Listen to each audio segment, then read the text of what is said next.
So one of the first things that I think crosses everybody's mind when they first hear about Advanced Warfare is whether or not this is a continuation of the Modern Warfare series. Now, we have not seen Activision or Sledgehammer officially announce or allude towards a direct link between the two. Maybe they will eventually, maybe they will at E3, but even if they don't, Advanced Warfare is, at the very least from a marketing standpoint, a continuation of the Modern Warfare brand. Brand recognition, or name recognition, is the most important quality that businesses and or politicians want to instill within their target demographic of customer or voters. That's why you always see candidate signs on the sides of roads, and it will have nothing on it except the person's name and what office they are running for, because they don't give a fuck if you know anything about them or their positions. They just want you to recognize that name when you go to the ballot. And oftentimes they have a picture of their face because they want you to recognize their face as well. Because every study has shown that when you recognize a name or a brand or whatever, you are statistically speaking so much more likely to choose that name or brand over its competitors without even knowing anything about it or them. You ever notice how the best TV ads don't even give you any useful information about the product, but are instead intentionally memorable comedy skits like The Most Interesting Man in the World, right? It doesn't tell you anything about Dos Equis, but goddamn, I'm gonna recognize Dos Equis at the store the next time I'm shopping for some liquor to get fucked up and rave in the shower all morning. Same goes with Geico.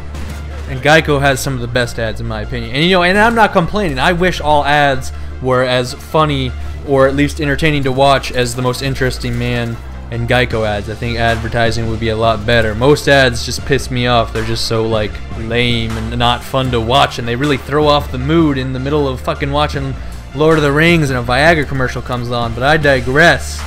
The human mind has a natural preference for familiarity, and when faced with an option between the unknown and the known, it will always tilt heavily towards the known. Unless, of course, you are an enlightened one, in which case you will seek to further your knowledge of both subjects before making a choice.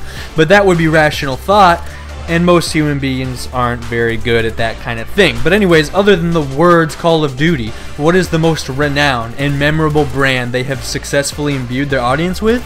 Modern Warfare. Call of Duty 4 Modern Warfare is often cited as the best Call of Duty, or at least the first great Call of Duty. Modern Warfare 2 is of course the game that spiked COD sales through the roof and originally blew up the series in general. And Modern Warfare 3 was the highest selling Call of Duty in the franchise. So the Modern Warfare label is the most potent form of brand recognition they have access to. It is the two words that most Call of Duty players instinctively, you know, are familiar with. Now, some of you may remember there was a leak about a month before they announced the game that T. Martin uploaded, where some guy from some PlayStation event leaked that the new game was the next Modern Warfare entry. And just so we're clear, these are purposeful leaks, right? This is Activision giving permission and encouraging motherfuckers to leak for them so they generate buzz without actually committing to anything, because otherwise they could levy lawsuits, and the guys leaking know that. But anyways, the guy said it's the next Modern Warfare, so that makes me think they'll come out and establish a direct link between the two, or they were just intentionally leaking that to sort of like lay the groundwork for establishing the link between Modern Warfare and Advanced Warfare, you know, laying the groundwork for establishing that familiarity. Now, they can't call this new game Modern Warfare 4 for one, because they ended the storyline in MW3 pretty, you know, with some finality, and I'm pretty sure they came out and said there wouldn't be a Modern Warfare 4, and I also they have Call of Duty 4 Modern Warfare, right? And so those names would be too similar. It would confuse potential customers that didn't follow COD closely. And most importantly, Activision recognizes that it's time for change. You know, people are finally suffering from series fatigue with COD, and I think that's obvious, and so they've really emphasized in their announcements or interviews up to this point that this new Call of Duty will be doing new things, and I think probably the biggest difference will stem from the exosuit, and it might just all be bullshit hyperbole they're spewing, but I digress. The point is, nobody's going to think it's a new experience if they're rolling out with the same title they've already used 3 separate times, and of course, if they call it modern, they are restricted to that time period, and then the game really would have to be the exact same as it has been previously in a lot of ways. But they still want to milk that brand recognition, right? So they call it Advanced Warfare. And again, like I said, I think the first thing people think of when they hear that is Modern Warfare. It'd be like if they came out with Call of Duty Red Ops, Red for Blood, or Call of Duty Dark Ops, dark for the motherfucking dark side, right? Red Ops, Dark Ops, you know, if you heard one of those was the next Call of Duty, wouldn't you immediately think of Black Ops and wonder if the two were somehow related?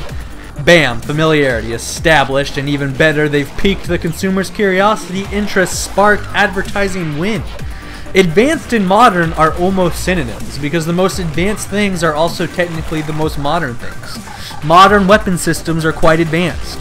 A series of technological advancements over the last 40 years has led us to the modern computer. Now, the other thing you have to keep in mind is that this is an important Call of Duty. This will be the flagship COD on the new gen. This is the first COD with a double development period. This is the first COD that has to compete with other shooters running it at 60 frames per second, with higher resolutions to boot, thus making this the first COD that has to rely on much more than just its significant frames per second advantage that it's always had on previous consoles. Knowing that, following MW3, what prompted Activision to give the distinct honor of developing Advanced Warfar, the symbolic continuation of Modern Warfare, to their newest and most inexperienced studio, especially with first-person shooters, Sledgehammer Games, instead of Infinity Ward, the studio that is technically the founder of Call of Duty, the most recognized development brand, the ushers of Modern Warfare, and their longest-serving development team. Following MW3, they had a choice between Infinity Ward and the fucking new guys, and they chose the new guys. And I think that is the clearest admission yet that Activision has lost its confidence in Infinity Ward, that Infinity Ward is devoid of its former talent and glory. Because as I've gone over plenty in the past, Activision fired the two founders of Infinity Ward, and then 43 of their employees resigned in protest. And I actually was looking more into this, and in the lawsuits they stated that that was about half of the entire development team at the time. And I'd imagine it was probably a disproportionately higher number of like senior members with more responsibilities and a larger overall impact on the game that did end up quitting, because it's not the fucking low-level guys that have to pick up the coffee for everyone that are in so tight with the leadership that they quit when the leadership gets fired. It's senior staff, the people working directly under the leadership, that are going to develop relationships with that leadership strong enough to motivate resignation upon the firing of those leaders. And of course, this all took place during the production of MW3, which Sledgehammer had to assist on, and of course it was probably a clusterfuck of epic proportions. But when it was all said and done, Activision decided to give the responsibility of ushering in a new era of Call of Duty on the new gen to Sledgehammer, when they could have just as easily had Sledgehammer develop Ghosts instead. The only rationale they have to do that would be that they decided that what was left of Infinity Ward was not up to the task, and they were obviously right, because Ghosts sucked ass. And Activision has, I think, also recently sort of signaled their displeasure with Infinity Ward and Call of Duty Ghosts in another way, because they've officially merged Infinity Ward with Neversoft. Article in the description below for more details. Neversoft is the studio that brought you the Tony Hawk games and the Guitar Hero games. They are basically the original masters of re-releasing the same game over and over again until people get bored of it and it dies a whimper of a death, so that's a good sign. But they are a highly experienced and well-staffed group of people, and it kind of makes me wonder if there are going to be any redundancies, because I feel like there would have to be. Like, aren't some IW people going to have to be let go in order to make room for an entire studio's influx worth of designers? I mean, you can only have so many people working on the sound, and so many people working on graphics design, and so many people writing the story, etc., etc. And remember, Activision isn't going to want to pay for any more employees than it absolutely has to, because cutting costs is the best way to boost profits in today's economy. And with that in mind, why didn't Treyarch need to be merged, or Sledgehammer need to be merged? And that begs the question, why does it have to be a merger? Why not just bring the certain employees over from Neversoft that you wanted, unless you basically wanted all of them, while retaining the Infinity Ward brand that is so widely recognized? But in effect, that would be basically replacing Infinity Ward with a new studio, except keeping the name, which is of course something they've already done with the firings of the original IW staff back in 2010. And this is all speculative, of course. I'm sure we will learn more as time goes on. But in the meantime, keep it real. Word to your mother, be sure to rate, because that's what's great for individuals to do who do not want to go on a date with my fucking fist in both feet and the cock of glory that is the sun beating down on the back of my neck as I walk through the shadow of the valley of death.